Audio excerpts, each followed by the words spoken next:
Friends, दूरबीन शल्य चिकित्सा अर्थात लेप्रोस्कोपी और हिस्टेरोस्कोपी का महत्वपूर्ण योगदान है। मैं डॉक्टर राष्ट्रीय दीपक भटकर, गायनेकोलॉजिस्ट एवं IVF specialist, Rajdeep fertility research centre एवं आईवीएफ सेंटर कोटा से आज आपको ये बताना चाहती हूँ कि लेप्रोस्कोपिक सर्जरी द्वारा किन किन स्त्री रोगों का उपचार किया जा सकता है। इसमें जो सबसे महत्वपूर्ण है, जैसे हम जानते हैं कि इंफर्टिलिटी या निसंतानता, इसमें जो लेप्रोस्कोपी का योगदान है वो डायग्नोस्टिक से लेकर के और थेरेप्यूटिक अर्थात हम उसके द्वारा ऐसी कई चीज़ों की जानकारी या डायग्नोसिस करते हैं जो कि हमें सामान्य सोनोग्राफी द्वारा नहीं पता लगती हैं, और इसके साथ साथ इसका हम ट्रीटमेंट भी हाथों हाथ कर लेते हैं। तो जो लेप्रोस्कोपी है, दूरबीन शल्य चिकित्सा है, वो आज के युग में वीडियो लेप्रोस्कोपी या वीडियो हिस्टेरोलेप्रोस्कोपी होती है, जिसमें हम वीडियो कैमरे द्वारा ये जो सामने लगे हुए स्क्रीन है इस पे देखते हुए सारी सर्जरी करते हैं।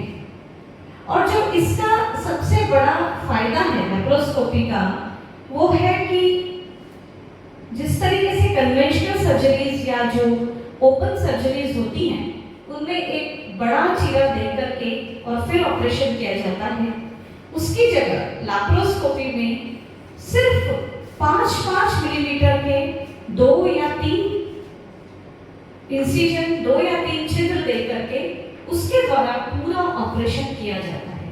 और यही कारण है कि जो लेप्रोस्कोपी सर्जरी होती है उसमें रिकवरी या ये कहें कि पेशेंट बहुत जल्दी वापस अपनी दिनचर्या पे आ सकता है। तो ये सबसे बड़ा एडवांटेज है।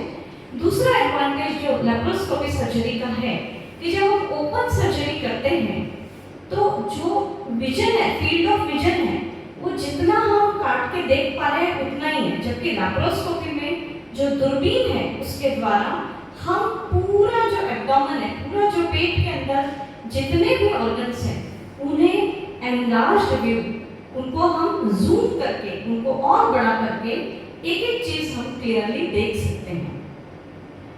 तीसरा जो इसका एडवांटेज होता है लेप्रोस्कोपी का, वो ये होता है कि जब हम लेप्रोस्कोपिक सर्जरी करते हैं या दूरबीन शल्य चिकित्सा करते हैं तो चूंकि इसमें सिर्फ 2 या 3 छोटे छोटे टाँके आते हैं, तो मरीज शाम के समय ही, सुबह हम करते हैं और शाम को डिस्चार्ज हो जाता है। मतलब हॉस्पिटलाइजेशन, अस्पताल में रुकने का समय वो बहुत कम होता है, मैक्सिमम 1 या 2 दिन बड़ी से बड़ी सर्जरी में।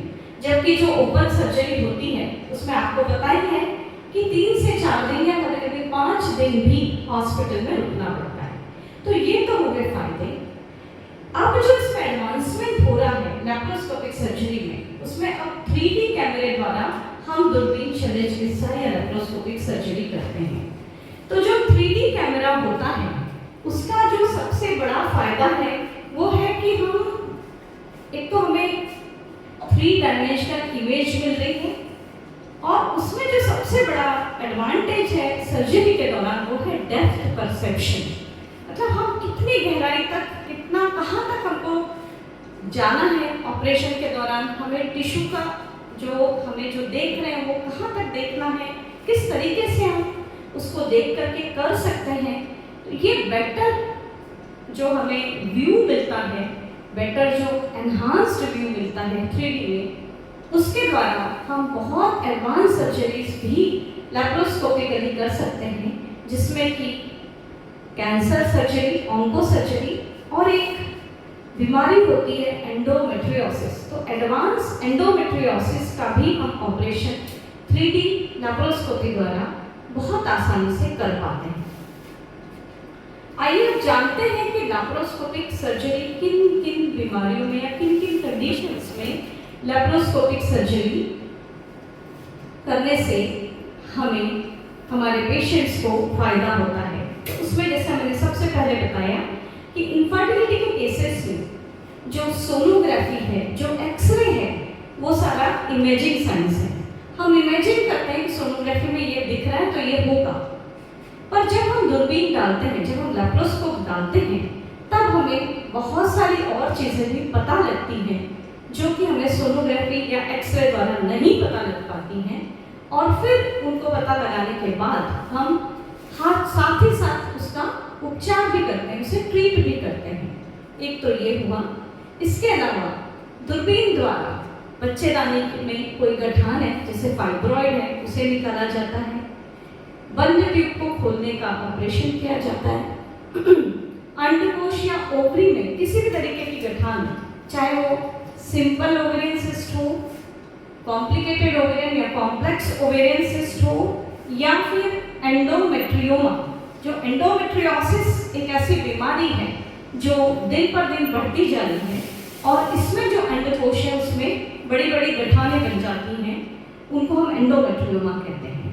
तो ओवरी की किसी भी तरीके की गठान है, उसका भी ऑपरेशन दूरबीन द्वारा किया जा सकता है।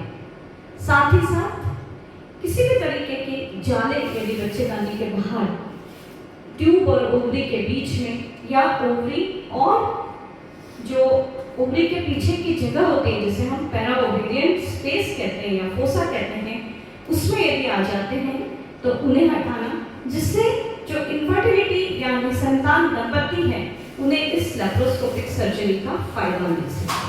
तो ये तो सारे इनफर्टिलिटी के केसेस में हैं। इसके अलावा दूरबीन द्वारा बच्चेदानी निकालने का ऑपरेशन, बड़ी